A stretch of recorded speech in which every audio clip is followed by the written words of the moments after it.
They can come whichever way you like. And here's another whizzing past the upright of Richards Bay. Bloemfontein Celtic smell blood. It's a voice that has illustrated some of your favorite footballing moments and made them memories to last a lifetime. A very good morning and welcome to the Ladies Club. That is the voice of none other than football commentator and former Banyana Banyana goalkeeper, a lady that played for Soweto Ladies for many, many years, Gloria Brown, and she is going to be our guest on the show. So good to have you with us as we continue to celebrate women who are making waves when it comes to women's sport and making the space their own. And when it comes to women in sports journalism and in sports commentary, you got to do just that. You can get involved in the conversation. It's so easy. You know our hashtag the Ladies Club, or on Facebook, and on Twitter it's @sports@SABC. We always like to start off the show with an inspiring quote. And because we're focusing in on women in sports commentary and women in sports journalism, this one comes from an American radio host, writer, and author. Her name is Amy Guth. She says, when women opt out of the conversation, what we're left with is the loudest and the meanest of the majority, and they'll be the people controlling the public narrative. She worked as the digital editor for Chicago Tribune's book section until February 2011. And it's so true. We need women as part of the narrative because they make up half of the globe's population, and what they have to say is incredibly important. So to have that female and male voice equally is what we need in society to have a just and equal society and to overcome some of those patriarchal ideas. I'd love to hear what our guest has to say about that. It's time to introduce Gloria Brown. Good morning and welcome to the Ladies Club. Good morning and thank you for having me, Van.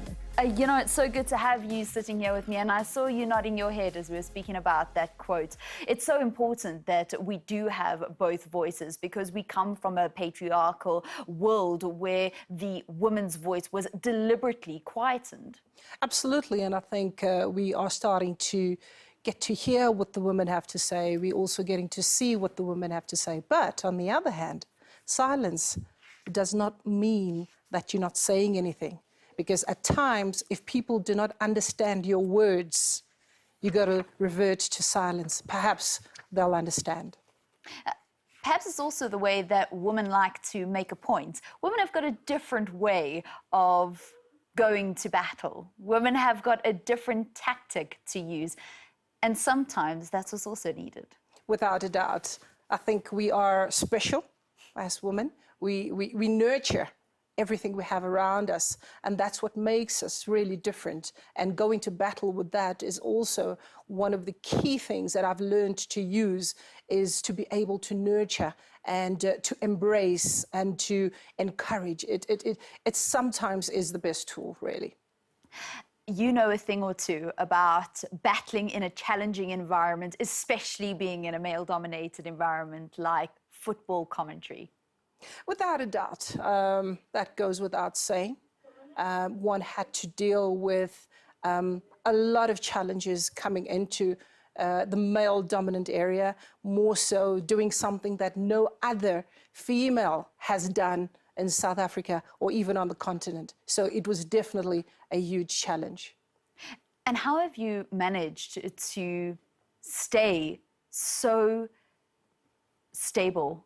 You know, to be a beacon of hope, because you've been with the SABC and the sports department here at the National Broadcaster since 1998. I know there was an interrupted period, but you've been here a while. It has been for quite some time. I think if you got to be grounded, if you're taught well, if you draw into a lot of inspiration, like my mom, my family, I come from a very huge family. And they've always encouraged me to do well, or always been my support and my fallback. You know, a place where you're not afraid to make errors and accept criticism rather easily. But I think most of all is I'm a very, very hardworking person that is determined to do well and to make a difference. And when I took up what I did, which is getting involved in commentary, I knew it was going to get people talking. I knew it was the beginning of something very huge, and I was prepared to take the blows and the punches, which I did. And where we are right now, it's opened doors for many other women footballers and other women in media who have taken up the game technically in studio, doing what they do or love best, and also driving to the point of equality. Gloria Brown is our game changer today on the show. She's also a trailblazer in her own right. And it's not only in sports commentary that she's been the first to actually do something. She does come from a big family, one of 12. Maybe that's what drew her to football in the first place, because she just needed to go into her own backyard to have a full game to play. We'll continue our conversation with Gloria Brown after the break.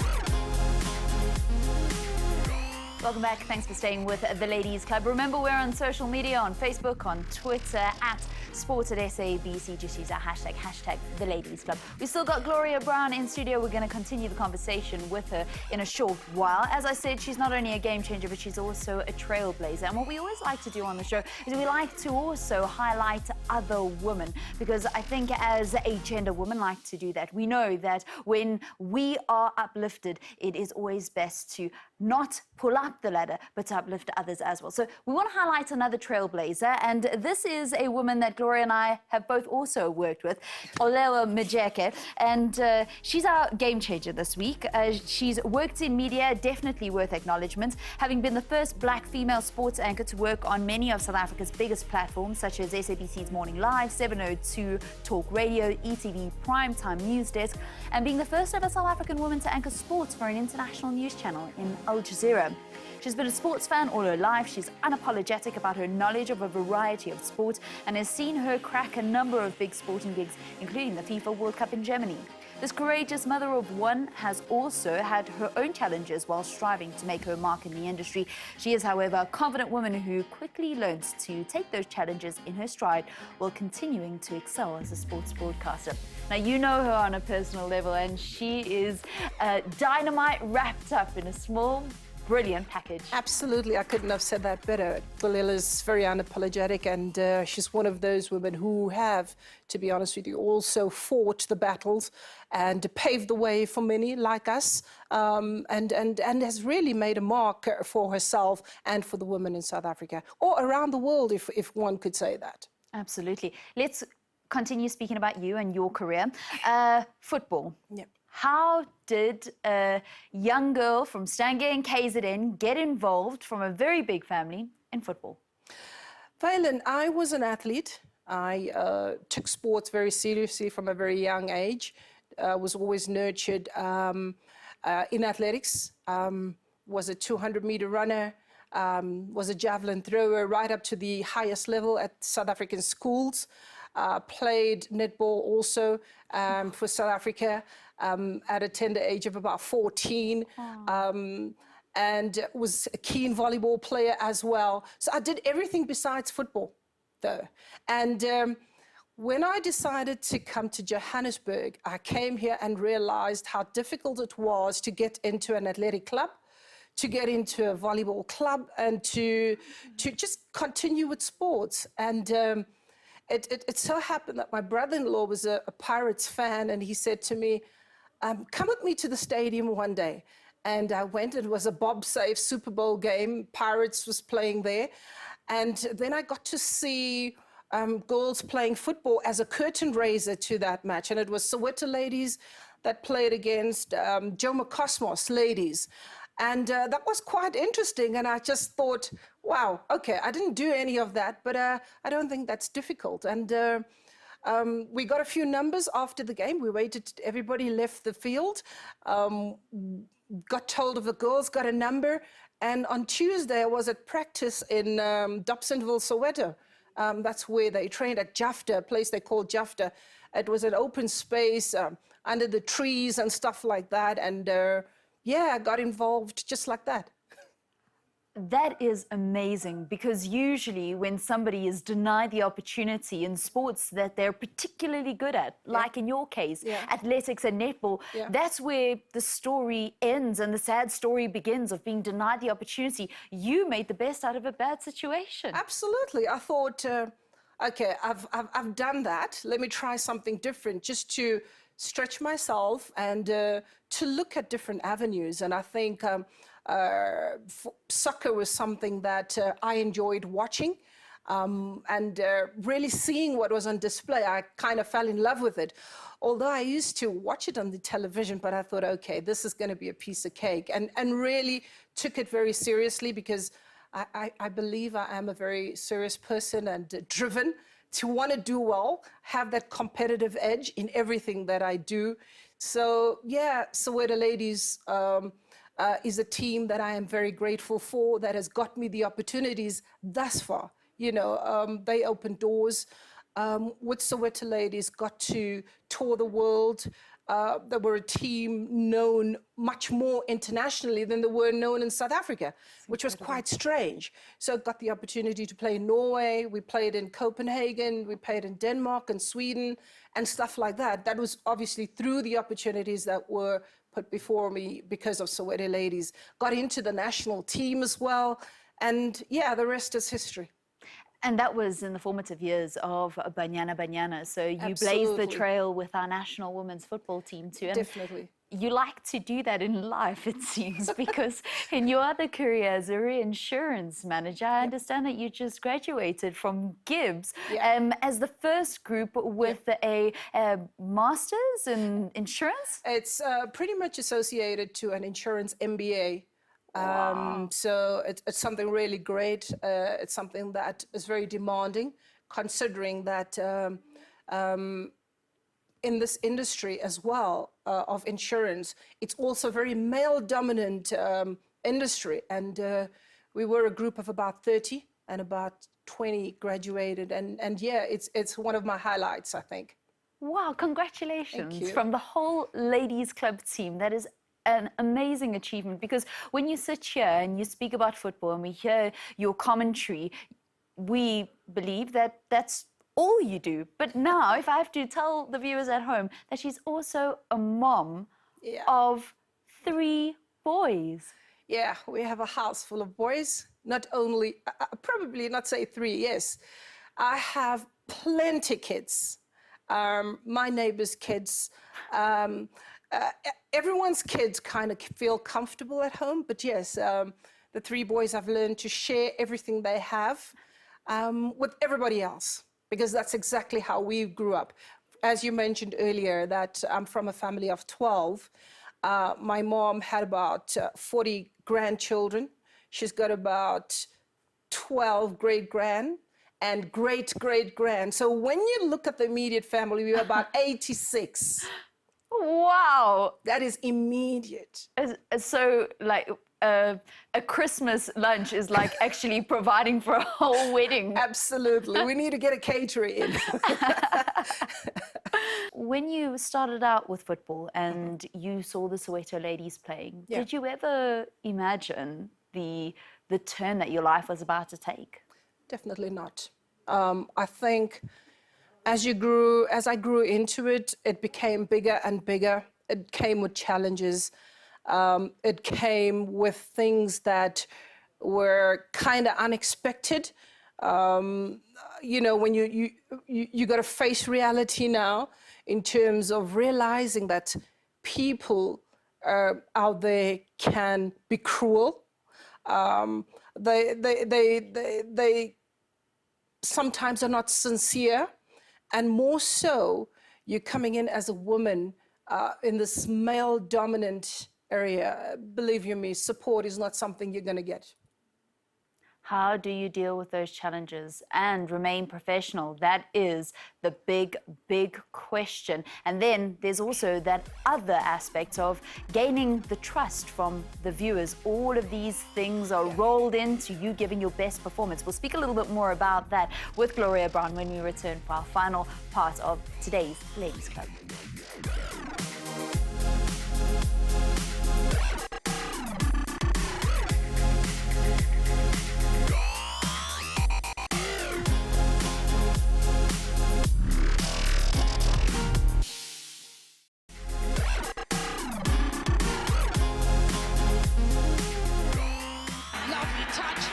Sereno, Sereno, Sereno. Mamelodi Sundowns. Langaman! Oh! Stevens. That was a burner. St. Stevens did ever so well just to punch it back. It was too hot to handle. You're watching the Ladies Club, and that is the voice of our guest today, Gloria Brown, in one match that she says has been a highlight in her career, but she's called so many magnificent goals because we have had so many of them scored, both in the league as well as in the international stage. We continue our conversation as the final part, and I have to ask you how you manage to get that balance of gaining the viewers' trust and also trying to break through the perceptions that still exist, not only amongst your colleagues, but also with the people of South Africa. I think, Valen, to be fair, many people do trust a thick voice. When I say that, they are more trusting of a man rather than a lady. That's the general perception. And here I was with this thin voice.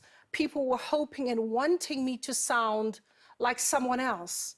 But I am who I am. And the one plus was the fact that I played the game. The rules are the same, be it male or female. I have a sound technical knowledge and understanding of the game. So why should that make it any different? I have the content, I do the research. So it became very difficult to say, no, she doesn't know what she's saying, she doesn't know what she's doing. Instead, people will always associate with that voice that they become familiar with. But that doesn't bother me because I was the first. They will get used to it and they will continue to hear my voice for as long as I'm still loving what I'm doing. And I think that has proved beyond doubt that there are many upcoming women that are enjoying and doing that. If you take SABC for one, we have so many ladies behind the mic calling the game on radio. And that was a step in the right direction for the management, which I'm very grateful for, to be given an opportunity to take a risk on someone they really did not know much about in terms of calling the game and things like that, and said, here's a mic, let's go to work. You need that. You need opportunities in life. You can have all the knowledge, you can have all the skill, but you need the platform. You do need the platform. And as I said, I'm very grateful for that. And also the hard work behind the scenes in ensuring that you win the people over, you give them what they want to hear. Yes, they'll say Gloria Brown screams and whatever, but that's the excitement, that's the passion. And strangely enough, is it only Gloria Brown that is screaming? No, but why do they have issues with that? I think for me, I'd say they'd have to deal with that because I'm not going anywhere anytime soon. One of the most played clips when it comes to football commentary is that Finnish commentator where his pitch is higher than any female commentator I have ever heard when Finland did so well at the last European Championships. And it just highlights that point that you make. Exactly that. I mean, you got to go in with excitement, you got to go in with emotion, you got to be in it. And more so for me, I play the game. So at times you find yourself kicking everything around you and sometimes the mic falling out of your hand because you are so in the moment. But there's a lot of work in getting that out. You also got to come out with your own signature to say, okay, that's Gloria, or that's Valen. And yeah, I think I've come a long way. There's a lot to learn and we continue to learn. And I think more recently is also the support that one is now starting to receive and the respect that is coming now, because I think people have realized and understood that this girl knows her game. I think people have a better appreciation for the challenges, and although you haven't highlighted them specifically, just the way that you talk, we can see it's a hardened soldier that's been through this male-dominated world of sports commentary. Look, the challenges, I think, you know, for one simple thing, you go to the stadium, you can't go there dressed in a skirt. an address. You got to look at times when there's scaffolds that you got to climb up to get to the top. Those are the challenges, because people are not ready to deal with ladies on the field. You know, more so, you then go there and your male counterparts are saying, oh, here she is. She should be at home nurturing the kids. No. I believe in the equality, that if you can do a job, I can do it too. So there's so much that one can look at as challenges in the media, your social life, and things like that, in sport, as one would point out. So then what's been fun about your career? Look, it's definitely rubbing shoulders with the greats of like Tebo. I think one has learned a lot. That has been fun. May his soul rest in peace. Meeting great players from all over the world. That has been fun. But I think more so now, I'm enjoying the handover, which is to bring in the younger commentators that I work with, like your Tsepo Maimanes, your Reggie Ndlovus, and being able to share your experiences, being able to nurture them, because my landing was very rough, and I took a vow that whoever comes in this place after me, I will nurture them and direct them and ensure that their landing is much softer. You're not talking about, I mean, it's your immediate family, your boys, and they also play football. They do.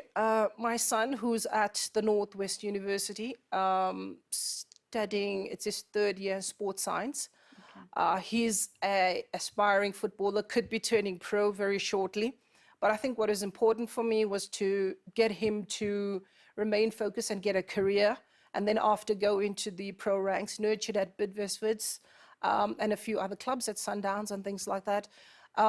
So the younger one is 12, just started his football playing at one of the local clubs. So I think, yeah, football just runs in the family, and we got to support it. But I think for me, the opportunities that were given through the sport, I shall and forever will be grateful for that. So, if you could just wrap up your bit of advice to any other woman that would like to follow in your footsteps, what would it be? Keep aspiring, keep working hard. There's nothing that is easy out there. You got to make things happen for yourself, and appreciate the small things that you come across. But I want to maybe encourage the ladies not to give up very easily, because I think that is why most ladies in sports don't fight hard enough, is because they break down rather easily. So you got to stand up. You got to make sure that you're going into soccer in particular, and with a very strong foundation, and just keep firm. And remember that greatness is never given, it's always earned. Gloria, thank you so much for being our guest on the Ladies Club today. Remember, you can continue the conversation on social media. Until we meet again, goodbye. Thank you.